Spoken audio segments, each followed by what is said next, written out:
Et quand je suis devenu pasteur, cher homme de Dieu, je suis tombé dans un piège. Le piège du succès. Le piège du succès. J'ai voulu devenir grand. Et qu'est-ce que je faisais? Je dis, Seigneur, fais ceci et cela. Quand il le fait, je dis merci pendant quelques minutes et puis je vais encore. Et quand il donne, je veux encore. Et puis Dieu m'a dit, Marcelo, est-ce que tu sens quelque chose? J'ai dit quoi? T'es pas heureux? J'ai dit moi, oui, tu n'es pas heureux. Tu as un problème. Tu cherches à attraper la lune et tu ne l'attraperas jamais.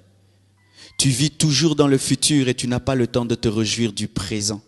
Et à chaque fois que je fais quelque chose dans ta vie, tu es toujours dans des conquêtes. Alors que des fois dans la vie, il ne faut pas chercher plus. Il faut dire merci pour ce que tu as maintenant. Remercie-moi pour la taille de ton église. Remercie-moi pour la manière dont je t'utilise. Même si je ne fais pas tout ce que tu veux, dis-moi merci pour ça d'abord. Et j'ai dit non, mais la foi, il dit moi, lorsque j'ai créé rien que la lumière, j'ai dit c'était bon. Lorsque j'ai créé les plantes, j'ai dit c'était bon. Lorsque j'ai créé le poisson, j'ai dit c'était bon.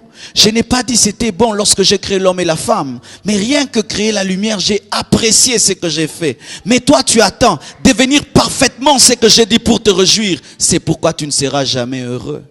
Et certains au milieu de vous, c'est ce que vous faites. Vous n'êtes jamais heureux parce que vous dites, je le serai. Et vous ne le serez jamais. Seigneur, donne-moi cette fleur. Et quand tu l'as, le baffle. Quand tu as le baffle, cette fleur. Quand tu as cette fleur, cette chair. Cette chair. Et puis, quand est-ce que vous aurez le temps d'être heureux? Quand est-ce que vous aurez le temps d'être heureux?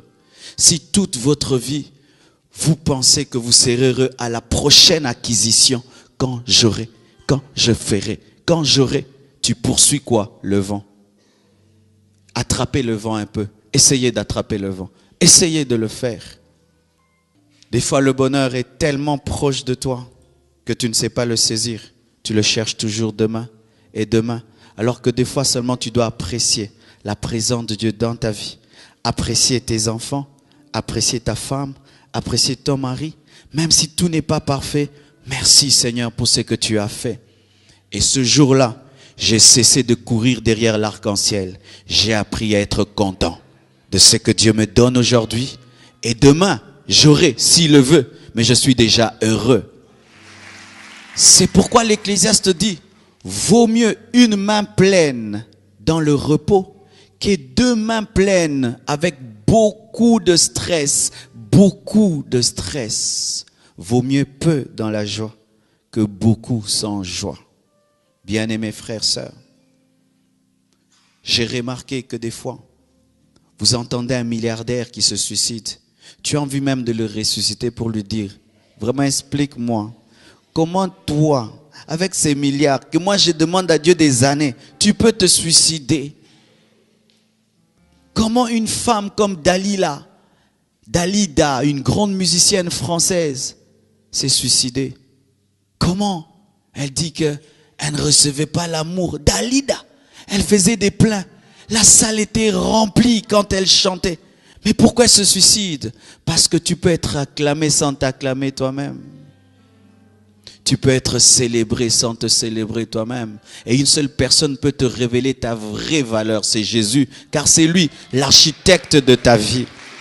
Vous qui attendez l'amour des hommes pour devenir heureux, vous ne le serez jamais, car l'homme ne vous a pas créé à son image, à sa ressemblance. Cherchez le Dieu qui vous a créé et son témoignage vous suffira. Et s'il lui dit que tu es merveilleux, alors tu es merveilleux.